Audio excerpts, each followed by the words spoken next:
제10과 성화 1. 주제글 목회자는 성취자가 아니라 구도자가 되어야 합니다.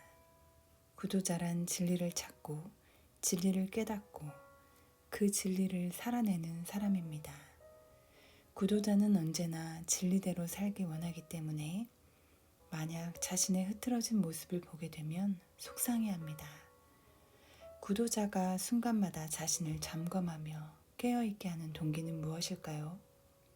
그것은 진리대로 살고자 하는 목적 의식입니다. 우리는 예수님을 믿고 하나님의 놀라운 은혜로 구원받았습니다.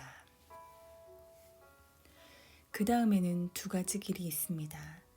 하나는 예수 그리스도를 닮아 거룩하게 되기를 갈망하며 살아가는 것입니다. 또 하나는 아무런 신앙의 목표 없이 그저 살아가는 것입니다. 목회자뿐 아니라 모든 그리스도인은 구도자가 되어야 합니다. 진리 되신 예수 그리스도를 닮아 매일 변화하고 성장하려는 목표를 가지고 순간마다 부단히 애쓰며 살아야 합니다. 이런 결단과 노력이 없다면 신앙은 도태되고 말 것입니다. 2. 들어가는 말 막 쪄낸 찐빵이란 책으로 유명한 이만재 씨가 교회 가기 싫은 77가지 이유라는 책을 썼습니다. 여러 얘기가 많았지만 한마디로 요약하면 예수 믿는 사람들의 인격이 문제라는 것입니다. 말이나 못하면 밉지는 않은데 말을 번지르르게 하면서 삶은 엉뚱하다는 것입니다. 세상 사람들과 똑같이 욕심쟁이고 똑같이 이기적이고 똑같이 남을 무시하고 똑같이 부정적이고 기독교와 미신의 차이는 여러 가지가 있지만 그 중에 한 가지는 윤리적이냐 하는 점입니다. 미신은 도덕을 고려하지 않고 복과 저주에만 관심을 둡니다. 점치러 가면 점쟁이가 당신 바르게 살아야겠어. 그렇게 도덕적으로 엉망으로 사니까 되는 일이 없지. 점치러 오는 것이 중요한 것이 아니라 바르게 사는 게 중요해. 라고 야단쳐 보내는 것을 봤습니까? 당신 점치러 오길 잘했어. 빨리 귀신을 달래지 않으면 더 큰 화가 미치겠어. 이 저주를 면하려면 내일 당장 떡 한 시로 하고 돈 500만 원 가지고 와. 이렇게 얘기합니다. 저주가 임한다는데 굿 안 하고 버틸 수 있는 사람은 없습니다. 이것이 미신입니다. 미신은 윤리 도덕을 문제 삼지 않습니다. 그런데 만약 교회 다닌다고 하면서 어떻게 살아야 할지에 대한 관심 없이 복 받기만을 바란다면 미신과 똑같은 것이 아니겠습니까? 주변에서 인격이 훌륭한 그리스도인과 인격 나쁜 그리스도인을 본 적이 있습니까? 그들을 보며 받았던 생각이나 느낌을 써보시기 바랍니다. 3. 성경 말씀 나누기 요즘 예수 믿는 사람이나 안 믿는 사람이나 똑같다라는 비판이 교회 안팎으로부터 들려옵니다. 초대교회 당시 사람들은 예수는 싫지만 예수 믿는 사람들은 좋다고 했습니다. 예수가 싫었던 이유는 예수라는 이름이 고대 사회에서는 듣지도 보지도 못했던 낯선 이름이었기 때문입니다. 반면 예수 믿는 사람을 좋게 생각했습니다. 왜냐하면 그들의 인격이 이방인들이 흉내낼 수 없을 정도로 고상했기 때문입니다. 그러나 요즘은 사람들이 반대로 예수는 좋은데 예수쟁이들은 싫다 라고 합니다. 예수가 좋은 이유는 그분의 삶과 사상이 얼마나 고상했는지를 알고 있기 때문이며 예수쟁이가 싫은 이유는 그들의 인격이 너무 실망스럽기 때문입니다. 그리스도인의 인격은 성숙해야 합니다. 성경에 보면 그리스도인의 인격이 성숙해야 할 것을 강조하는 말씀이 나옵니다. 우리가 다 하나님의 아들을 믿는 것과 아는 일에 하나가 되어 온전한 사람을 이루어 그리스도의 장성한 분량이 충만한 데까지 이르리니 에베소서 4장 13절 말씀 오직 사랑 안에서 참된 것을 하여 범사에 그에게까지 자랄지라 그는 머리니 곧 그리스도라 에베소서 4장 15절 말씀 내가 이미 얻었다 함도 아니요 온전히 이루었다 함도 아니라 오직 내가 그리스도 예수께 잡힌 바 된 그것을 잡으려고 달려가노라. 빌립보서 3장 12절 말씀. 오직 우리 주 곧 구주 예수 그리스도의 은혜와 그를 아는 지식에서 자라가라. 영광이 이제와 영원한 날까지 그에게 있을지어다.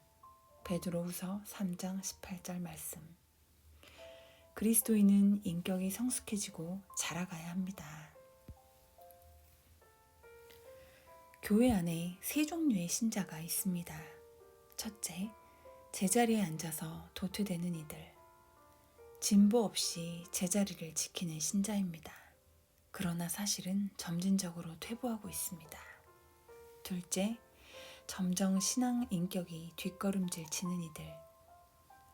어제보다 못한 모습으로 퇴보하는 신자들입니다. 셋째, 앞을 향해 정진하는 이들. 온전한 인격을 향해 꾸준히 정진하는 신자들입니다. 당신은 세 종류의 신자 중 어떤 유형입니까? 그렇게 생각하는 이유를 적어 보십시오. 아이를 낳았는데 신체적, 정신적으로 제대로 성장하지 못한다고 생각해 보십시오. 이런 아이를 가진 부모님의 마음이 얼마나 아플까요? 우리 육체가 제때 온전히 성장해야 하듯이 영적으로도 마찬가지입니다. 그리스도인이 시간이 흘러도 믿음의 성장을 하지 않고 인격의 성장을 하지 않으면 영적 지체야입니다. 하나님께서 얼마나 안타까워하실지 모릅니다. 우리는 반드시 성장해야 합니다.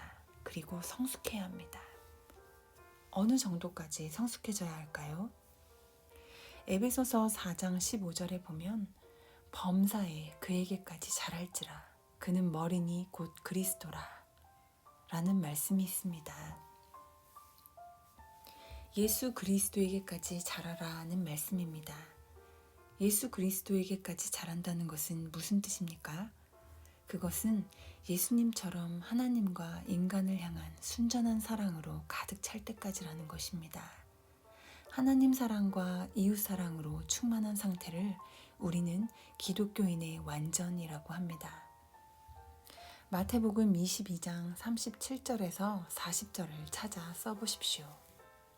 예수께서 이르시되 내 마음을 다하고 목숨을 다하고 뜻을 다하여 주 너의 하나님을 사랑하라 하셨으니 이것이 크고 첫째 되는 계명이요 둘째도 그와 같으니 내 이웃을 내 자신같이 사랑하라 하셨으니 이 두 계명이 율법과 선지자의 강령이니라. 첫째, 하나님을 사랑하십시오. 나의 하나님, 당신은 나의 전부라고 외칠 수 있기를 바랍니다. 나는 하나님 외에는 아무것도 바라지 않습니다. 라고 고백할 수 있기를 바랍니다. 나는 하나님 한 분만으로 행복합니다. 하나님, 당신은 나의 영광, 나의 환희, 나의 기쁨입니다. 라고 고백할 수 있기를 바랍니다. 누군가 당신은 왜 사느냐고 묻거든 나의 사랑, 하나님께 예배드리기 위해 산다. 라고 똑똑하게 고백하실 수 있기를 바랍니다. 둘째, 이웃을 사랑하십시오. 오늘처럼 이기주의적 시대에 이웃사랑을 이야기한다는 것은 시대의 착오적인 것 같고 어불성설처럼 여겨집니다. 이 시대와 이웃사랑이란 말은 너무 안 어울리는 것 같습니다. 이 시대의 논리는 돈 중심입니다. 돈이 모든 가치의 중심에 서 있습니다. 거부할 수 없습니다. 그렇게 살다 보니 우리가 소중한 것을 잃었습니다. 사람을 소중히 여기는 인간 중심의 가치관을 잃었습니다. 누가복음 10장에는 예수님과 어떤 율법사의 이웃이 누구인가에 대한 논쟁이 나옵니다. 거기에 그 유명한 선한 사마리아인의 비유가 나옵니다. 그 내용을 자세히 관찰해 보면 두 가지의 다른 질문이 대립하고 있음을 보게 됩니다. 율법사의 질문은 내 이웃이 누구입니까? 라는 것이고 예수님의 질문은 너는 누구의 이웃이 되려고 하는가? 입니다. 내 이웃이 누구입니까? 라는 질문은 나 중심의 이웃관입니다. 그 사람은 나와 고향이 다르니까 내 이웃이 아니야. 그 사람은 나와 종교가 다르니까 내 이웃이 아니야. 그 사람은 나와 신분이 같으니까 내 이웃이 될 수 있어. 라는 의미입니다. 실제로 율법사를 비롯한 유대인들은 사마리아 사람들은 우리의 이웃이 될 수 없다 라고 생각했습니다. 그러나 너는 누구의 이웃이 되려고 하는가? 라는 것은 도움이 필요한 다른 사람 중심의 이웃관입니다.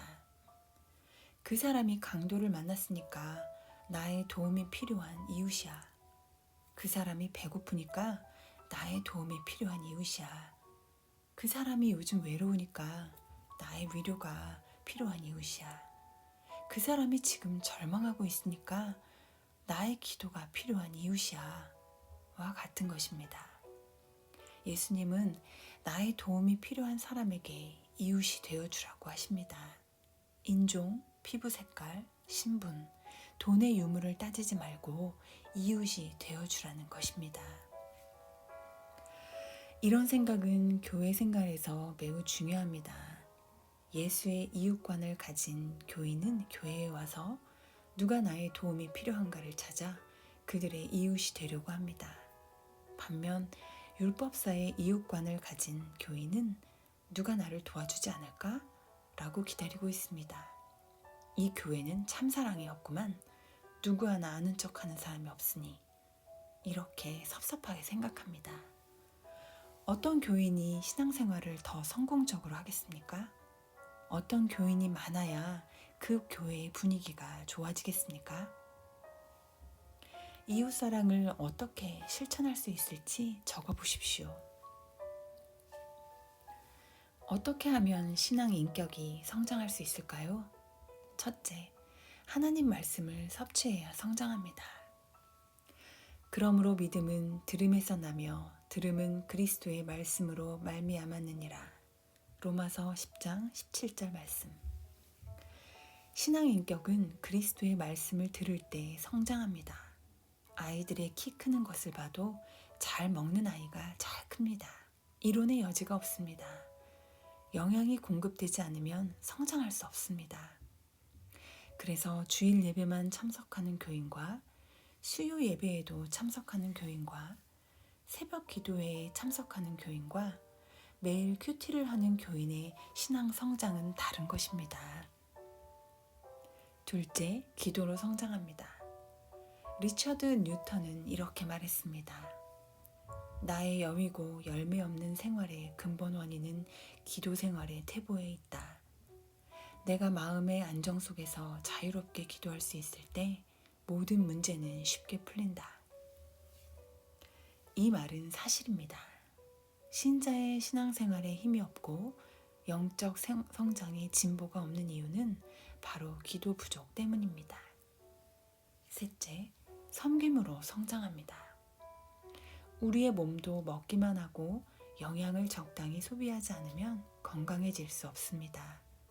많은 성인병의 원인은 영양을 소비하지 않는 운동 부족에 있습니다. 영적 건강도 마찬가지입니다. 하나님의 은혜를 받기만 하고 봉사하지 않으면 결코 영적 건강을, 영적 성장을 유지할 수 없습니다. 갈릴리 호수와 사해 바다가 그 교훈을 잘 보여주고 있습니다. 갈릴리 호수는 물을 받기도 하지만 아래로 잘 흘려보냅니다. 그래서 살아있는 호수가 됩니다. 수천 종의 어류가 살고 있습니다.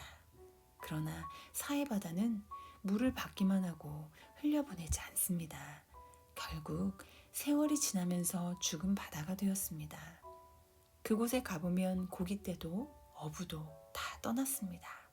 텅 빈 바다입니다. 이집트에서 사역할 때 그곳에 거주하는 한국인 자매들과 함께 원주민 어린이들을 씻기는 베이비워시 봉사를 했습니다. 봉사에 참여한 자매들이 이렇게 고백했습니다. 목사님, 베이비워시 봉사 있잖아요. 사실 저는 이 나이 먹도록 나만 위해 살았어요.